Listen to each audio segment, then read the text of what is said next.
I would like to start off today by saying I'm very, very happy to see everybody here. We have a really good turnout to, of course, hear about Mahnoor's story from Erasmus, before Erasmus, during Erasmus, and especially after Erasmus. A little background about my guest today. Her name is Mahnoor Ayub.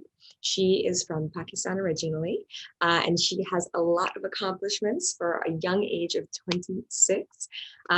She took part in the FIPDES, which is the Food Innovation and Product Design Master's Program, which is, of course, an Erasmus Mundus program. We're going to hear all about her travels. She went in many countries, and also what she's done since, which right now, not to give any spoilers, but she is a research fellow and a scientist at the International Iberian Nanotechnology Laboratory in Braga, Portugal. So Mahnoor, welcome to the show. Thank you so much, Anna, for having me. And thank you so much for memorizing everything regarding me.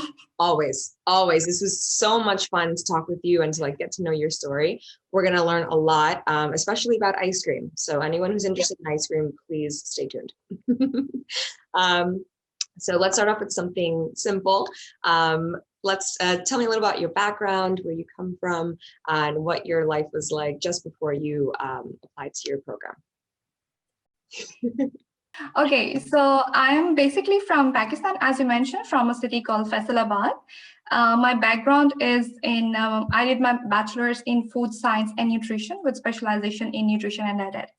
And since a very young age, I was very much into I want to work, I want to get some experience. So I was 18 years old. I was in my third semester when I started working as a teacher. So because my university was in the evening and I was able to go to the school to teach in the morning, so I just started working like that. And then I really enjoyed the feeling of working and being independent, because basically in my country, actually it differs from house to house, from people to people, because it's a very big country. And you can say that it totally depends on your parents, how they have brought you up. It's quite like male dominant country. So you have to be very dependent on your father, on your brother. So basically I couldn't travel alone anywhere. So it was my father and brother taking me everywhere. So we have less travel opportunities being female. So, but my parents were very cooperative. So they let me work in a school. And then I also worked in the free time because I really wanted to become famous and stuff like that. So I worked as a radio broadcaster for 3 years. And that completely changed my whole perspective toward women should work in different kind of fields. So along with my studies, I worked as a teacher, I worked as a radio broadcaster, and I also worked as a nutritionist, because that was basically my field back in bachelor's. So I was very much into doing masters, but I realized that I was a nutritionist, and I realized it's very difficult for people to eat healthy all the time. So we need to have some sort of alternatives that are healthy so people can consume it in their daily life. So that's why this master's program, FIPDES, you mentioned, was very much interesting for me, because it included product development, healthy product development. So that's why I just applied for the program. That is, I mean, it's crazy because you already wore so many hats before you even got into the program, that I feel that must have also helped you. I mean, being a teacher, working with younger people, that always takes patience. And then just to go through, the route of nutritionist, radio broadcaster. I can tell the way that you talk.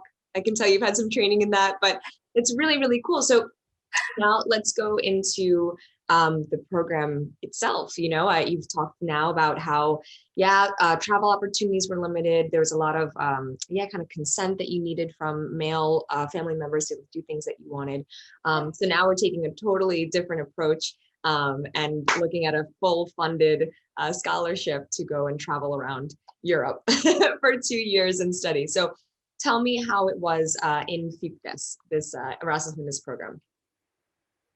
Before I mention anything about FIPDES, I would like to mention, because there are so many people who just don't apply to a certain program because people say them, this is very competitive. You shouldn't be applying to this. People also said that to me, you don't have 4x4 CGPA, and you don't have a very much relevant experience in food industry because you work as a teacher or a nutritionist. You shouldn't be applying for something that is not like very much according to your field, food technology, because I was a nutritionist.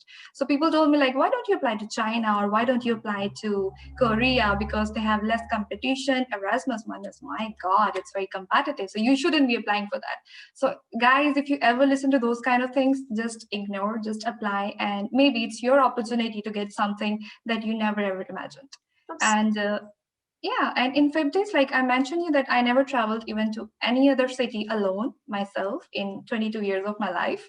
So when I was 22 when I got the scholarship. So it was my very first experience coming to Europe, and especially to France. It was challenging for me. My program for innovation and product design involved 4 countries. It was France, Ireland, Sweden, and Italy. And luckily, I happened to study in all 4 of these countries. That was quite amazing, actually, very amazing. And every country was different. Like you cannot compare even France with Sweden or Italy with Dublin. Like every country has something different to offer you.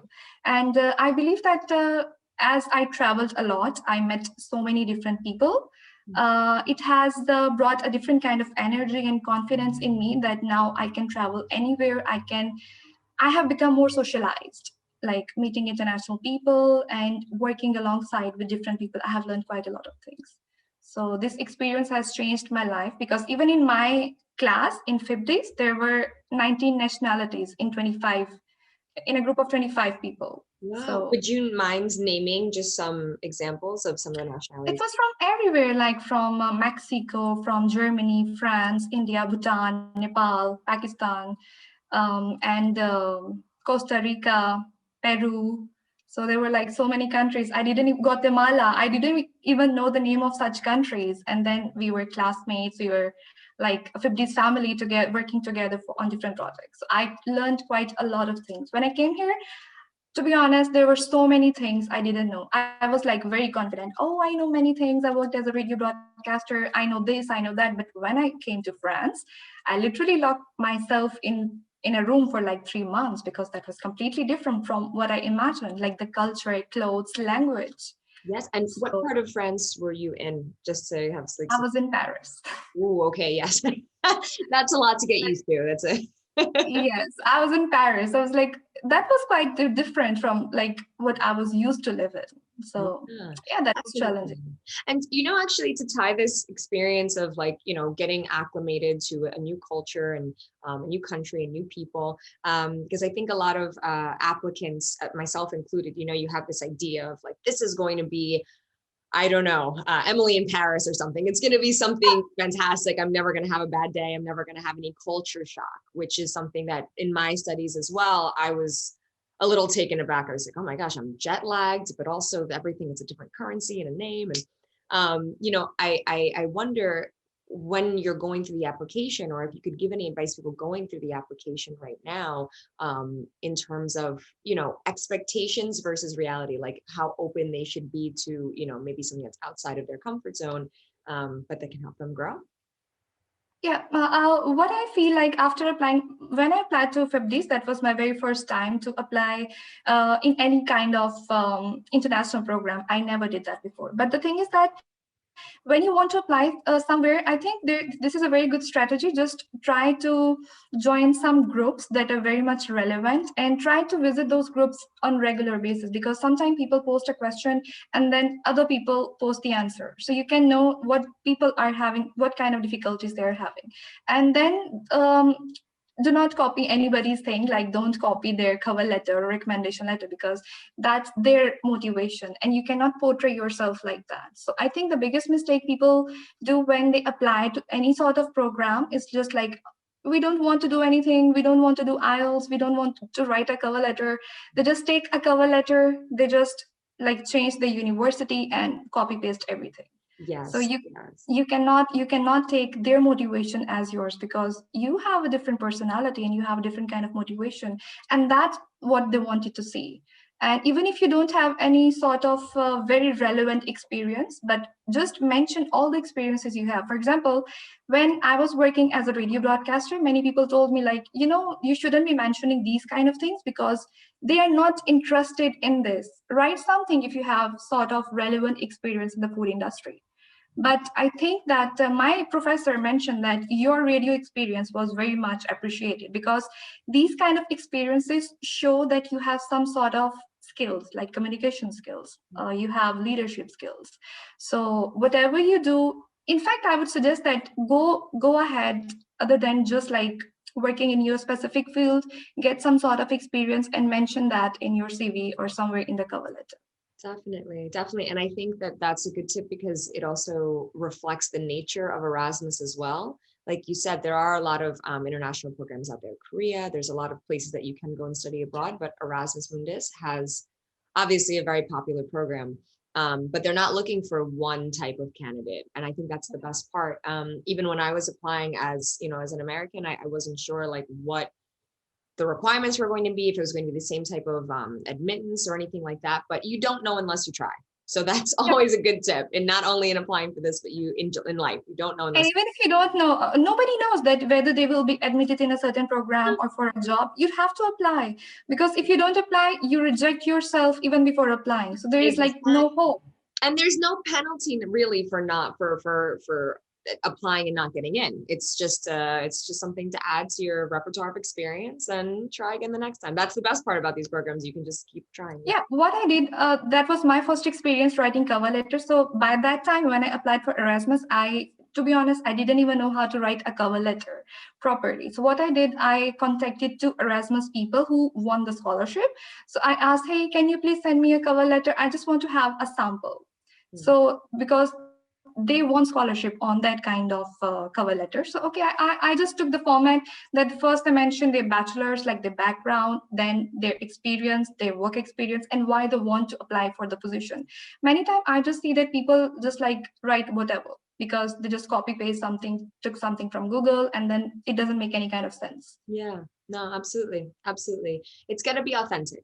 I think that would be, from what I'm getting from this, be authentic and don't be afraid to show what you can do. And you just have like one page of information. You cannot write everything. Like, hey, I belong to a poor family. I cannot afford blah, blah, blah. And my parents are not good. I want to study abroad. Like this kind of information is not relevant. So you just have to be, because it's very competitive, you need to portray yourself in the best manner. Yeah, absolutely. Absolutely. And especially for the Erasmus Mundus scholarship, thank you for bringing this up.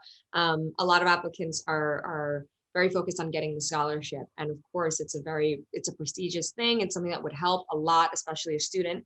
But it's also something that you have to, you're right, like direct the reader, the evaluator to say, okay, this person is someone who'd be a good candidate for this. You can't just be like, I want a scholarship, because that usually doesn't work out. Okay, great. So I think this is a good time now to kind of transition from all these fantastic studies that you were involved in and all these wonderful places, eating fantastic food. I can't even imagine going from France, Italy, Ireland, Sweden, just like munching. That sounds fantastic. That sounds like a dream job. It was like vacations. Yeah. 5 months vacations. Exactly. So speaking of dream job, then tell me how you kind of transitioned from the program, from graduation to where we are right now. Okay, so first of all, I would say that don't force yourself that everybody's getting a job and you have to get a job as well. This is a very important point. You need to be mentally prepared whether you want to work straight away or you want to take a break. After because my master thesis in Sweden was very, very hectic. I was working like 15 hours every day in the lab. So I didn't want to go in the lab straight away. So what I did, I went back to Italy. I had so many amazing friends, and I started working there as a tour guide. I thank my friend Eva for helping me to get into that kind of work situation, because I never worked as a tour guide as well. So I just started working there for some time, like 8 to 10 months. And then I thought, like, now I think I'm ready for a job. I left my job and I went back home, because I thought if I would be working here for a longer time, then I don't have actually the time to apply for jobs. I went back home with the thoughts like, oh, I have 3 master degrees from Erasmus, and it would be very easy. Like, people would be like hiring me, hey, come here, we want to hire you. But this is, I had the same experience. Yes. I was like, how many countries do you have to go to get a job? Like, this world is very competitive. I realized that okay, fine, I have Erasmus, but there are so many other prestigious universities like Copenhagen University, universities in Netherlands, like in Denmark, they are very much competitive. So everybody have a degree. So what new you are going to offer to the people? And when I was applying to the companies, they were saying like, hey, dude, we really like your degree, but you know, you don't have experience. And I was so fed up. And that's the question. With the How thought, can I like get I was applying. experience if you won't give me experience? That's another. And it was COVID. I went back home. For example, I'm living in a different continent, and first of all, it's difficult from Pakistan to come to Europe and stuff like that. So people were telling me like, you know, it's very difficult to get a job, and in COVID, you're not going to get a job. And I was like, okay. Even my friends told me, you know, nobody's hiring. So are you crazy? You're hiring. I would be applying. Yes. That's the key. You have to be consistent. You cannot do like one day you're applying and the other day you are like sleeping, not applying. And one more thing, of course, we have same sort of experience. You cannot change your degree, your projects, your masters. But when you apply to, for example, if you're applying to a PhD, you have a cover letter, you need to change your cover letter every time whenever you apply. Because one major mistake people do is that they don't change their cover letter. They send the same thing to everywhere. But maybe one company is asking for green color and the other one is asking for orange. You cannot send the same thing to everywhere. You need to be very precise with your projects. And so I was like working, I was home, stressed in COVID, nothing to do. So I was just applying and just like looking on, there is a website called Erasmus.com. It's very nice to find jobs and PhDs in Europe. So guys, if you like want to find a PhD or something, some research sort of job, so Erasmus.com is a very nice and it's EUREXIS. EURAXESS. Erasmus. Gotcha. Yeah. So I applied to. Yeah, I applied to, and the very first PhD I applied to, I got an interview call from Norway. It was Norwegian University of Science and Technology, one of them like most prestigious university in what do I say, Norway. And I was very happy. Wow, I got an interview call. I like that was the first application I applied to, and I just got an interview call like that. And I was very happy. You know, my degree, I'm just going to get anything like that. And then I had an interview and I realized, no, I'm not ready for this project. And I didn't got that one. I applied to so many more. And then I started applying to like random positions. I was panicking and I was starting getting rejection emails even on Sundays. Oh, like, not a Sunday. That's the day we. One day I remember, I think it was like a freelancer work sort of something. I was like, okay, I'm free. Let's just apply for some freelancing thing for content writing or something. Yeah. And I remember I woke up at 8 a.m. and I saw a rejection email at 8, like, hey, we cannot let you in. It's like, what the hell I am doing with my degree, with this experience? Why it's so difficult to get a job? And the main objection was you don't have work experience. But the thing is that you need to be very consistent. You need to keep applying because you have something that other people are not having. So what I did, I saw this position. I'm working here in INL, my research center. It's an international organization founded by the government of Portugal and Spain. So very prestigious one with diplomatic Which status. Technically makes you a little bit of a diplomat? Yeah. Yes. Right. Now I basically have a diplomatic status here. So what... Yeah, I applied to the job. And the main thing when you apply for a job, I would say read their description very carefully, because if they have mentioned they're looking for like ABC person, they would be accessing your application like ABC person. You cannot write a D or K in your application. So for example, if they see that they are looking for somebody who has the international experience, you need to mention that you have international experience somewhere. If they have mentioned some sort of equipments like person, not all, but specifically some. Here, I'm working on ice cream. They needed somebody who has international experience and can work with emulsions, like to mix oil, water, to put something in ice cream. Ice cream is basically emulsion. So what I did, I didn't work with ice cream, but I recalled all of my previous experiences that were very much relevant to emulsion, like confectionery and my international experience making lollipops or something. So I reconnected those dots with this job application. And seriously, if they mention like they're looking for somebody who with the team spirit, do mention that you have a team spirit, you have worked with people. make sure their objectives incline with your objectives. Like these are the things, like these are the keys I have realized, like reading so many cover letters. Now people send me their cover letters as well. You need to mention what they are looking for. You have to recall, because if you're applying for that sort of position, definitely have the degree or a relevant experience, something like that. Definitely. And that's a skill too that, I mean, you were talking about it before, that you can apply, even applying to Erasmus, not just a job, you know, it's all in the same, where you should really focus on what you have done and what you bring to the position, instead of just, copying, pasting. Doesn't really work. Yes, so I just mentioned my cover letter, for example, here in this one, I mentioned all the projects that were relevant to what they were looking for here. And then I got a first recorded interview call, like that was a recorded interview. And that was my very first time for a recorded interview. So what I did, there was a question I still remember: explain your research work you have done in last 2 years.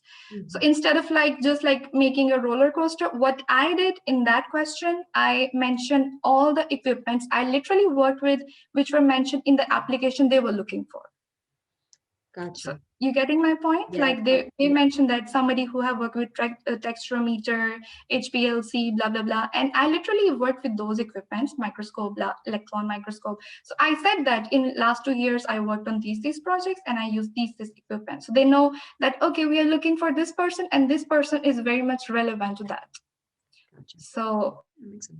Read the application very carefully, what they are looking for. And then I just got a second interview call. Even my video was not working that time, but they hired me anyway. Perfect. And that's how we're here now. Now I'm hired. Yes. And just to clarify to everybody watching, Mahnoor has one of the coolest jobs I've ever heard of. In our pre-call, she had mentioned that the project they're working on, without giving away too much, of course, it's dealing with making healthy ice cream, which, as someone who loves ice cream, this was a huge, huge announcement to me. I've told my family, I've told my friends. So I know you can't tell us too much about this, but I love that you rolled with it, that you saw this job post, like, okay, who out there can help us make ice cream in a top secret type of way? And you were like, yeah, okay, let's do this. I have these degrees, let's go for it. I still didn't start working with the ice cream yet. I'm just starting with the pre-experimentation that I have to, like the main ingredients, I have to put it in the ice cream. And seriously, it's taking my life. I cannot sleep with the thought like, oh my God. And when I tell people, hey, I'm working on ice cream, they said, hey, how many times do you eat ice cream a day? Like, there's no, I'm not there even yet. Like, I didn't start. You know what? We can't rush a good thing. We can't rush good ice cream. I say you take your time. That's why now I know that why this project is 2 years. Yes. To make, my father was like, why would it take 2 years to make an ice cream? If it's really, really good, we'll wait. And difficult. Yes. So, all right. So before we go to our questions, I guess I just have a final kind of question, like a recap. We've gone through so much. We've gone from not being able to travel a lot in Pakistan alone to being able to travel all over the place. Even if you don't want to travel and stay in your room in Paris for a little bit, that's chill too. Tour guide in Italy, back to Pakistan, and now you're in Braga, Portugal. That is so much. So when you think about your experience and who you were before, during, and after your program, how do you believe that you've changed in that time, like on a personal level?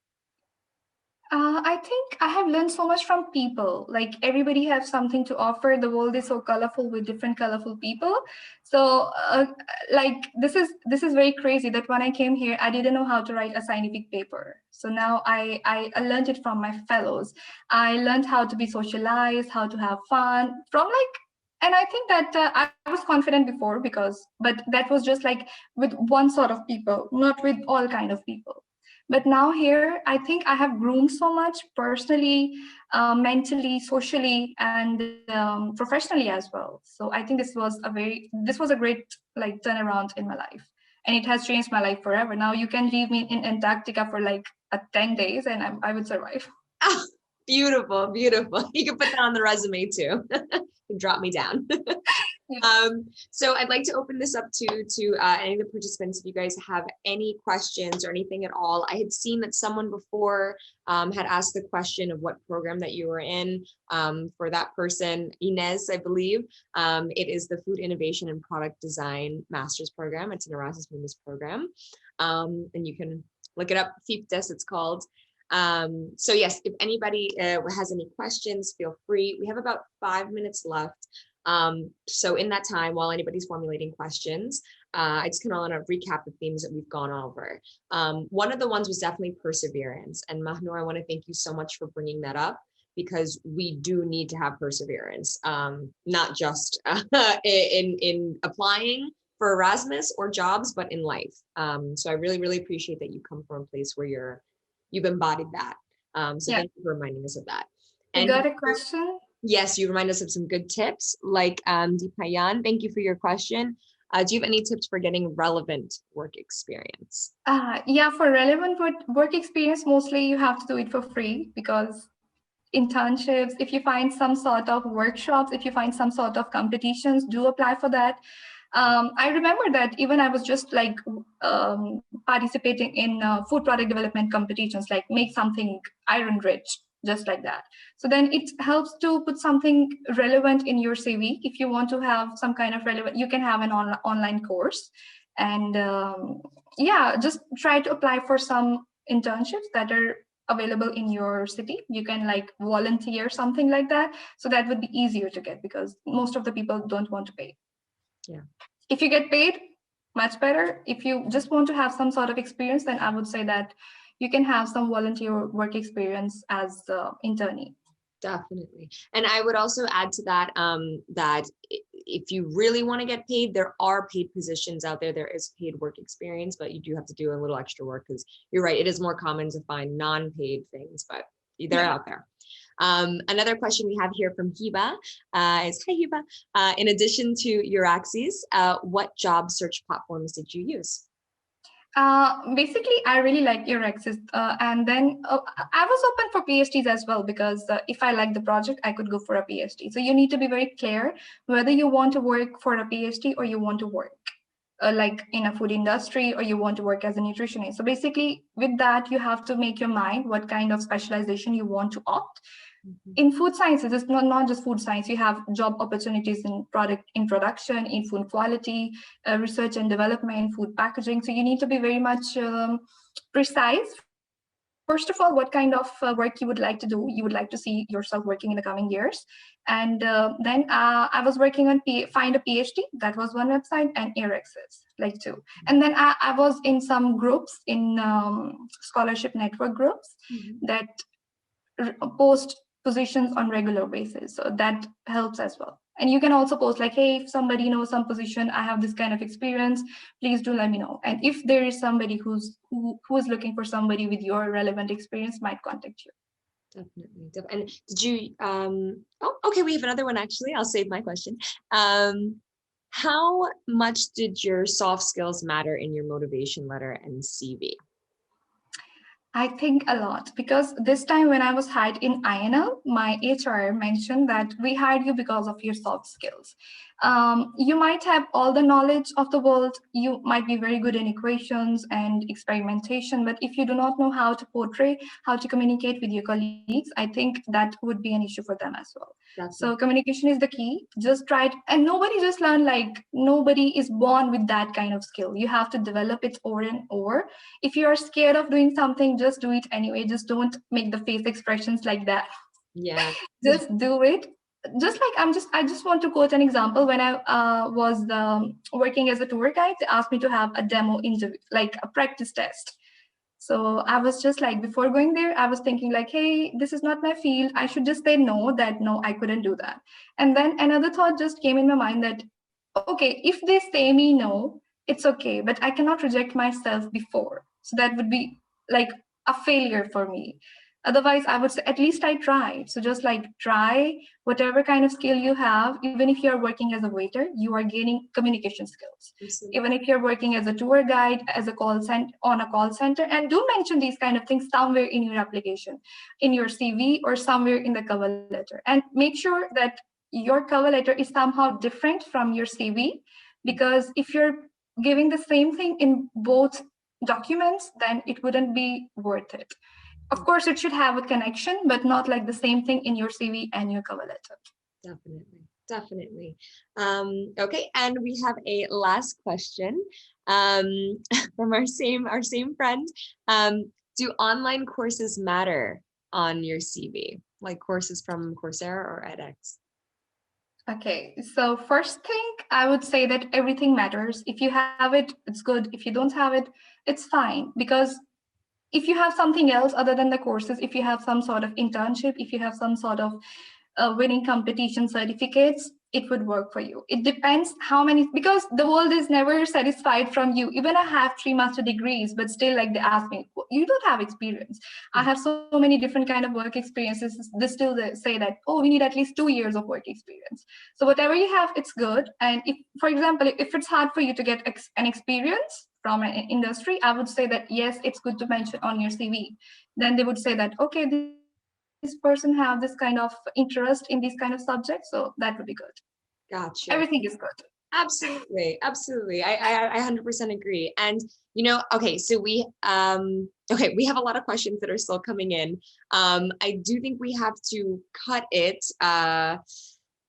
Okay, let's see. Would you be down for maybe just 2 more questions and we can end at 8? Yeah, sure. Okay, perfect. No Any other questions can go to Mahnoor or myself, because we'll be putting our contact information once this posts. So let's go for Catherine's question here. Do you recommend asking the hiring manager why you haven't been chosen if you're not chosen for a job? Or should you? Yes, actually, I got really depressed. I applied to a PhD position in France. I really liked the topic, and I was 100% sure like they're gonna hire me. And they sent me first an interview call, and then they refused it. First, they're like, you have an interview on the 21st of February, no, March, I guess. And then they said, no, we selected some other candidate for the interview. And I got really mad. And then I wrote the supervisor like, hey, why you didn't hire me? And I did it twice. The first reason was the one in Norway, they rejected me, and they gave me reason that you're very young. You were the youngest candidate, and I believe that you need to have a little bit more experience, and especially with some sort of research papers. Okay, I was like, this is not my fault, I'm all good. And the second one was that she was like, you have a very good CV, are you sure you want to do a PhD? I was like, should I take it as a compliment or what? But yeah, it's a bit of like a double-edged compliment. You're like, thank you, maybe. Okay, so you would suggest reaching out to the hiring manager afterwards. It doesn't harm anyone. You can write them that, hey, can you please tell me? If they answer, sometimes they don't even answer, but if they answer, then it's good. Gotcha. So yeah, you should. And one more thing I learned during this, like when I applied for this job position in INL, I applied, I never did that before, but then I thought, hey, why don't I contact the supervisor of the project? And what I did, I found him on LinkedIn, I sent him request, and he added me instantly. And I wrote him like, hey, I am Mahnoor with this degree, with this experience. I applied already for this position, and I'm very much interested to work in your team. I sent him my CV, the CV I sent there. And he wrote to me that, hey, you have exactly the same kind of experience we are looking for. And if you don't get a job interview call this time, we are going to have more job opportunities in the future. So stay in touch.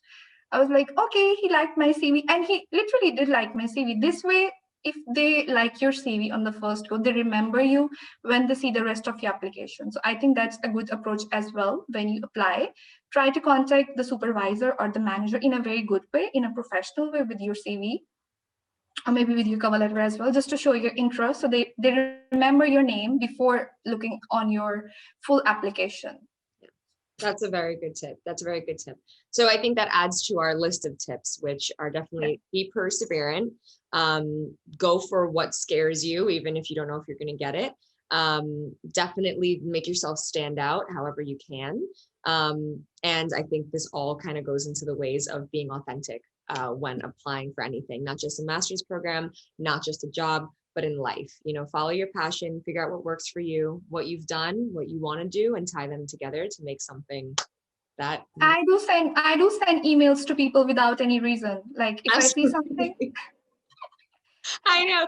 I'm not faking it. Yeah, no, I haven't gotten a bad response since. I love sending out random emails. It works. Just like I think I told you in the pre-discussion, I told you that there was a TV show, and I was studying that time in Erasmus, and they said that we want some master chef in on this on this television program, and I know that I wouldn't be able to work because I have to go to Italy to do my semester.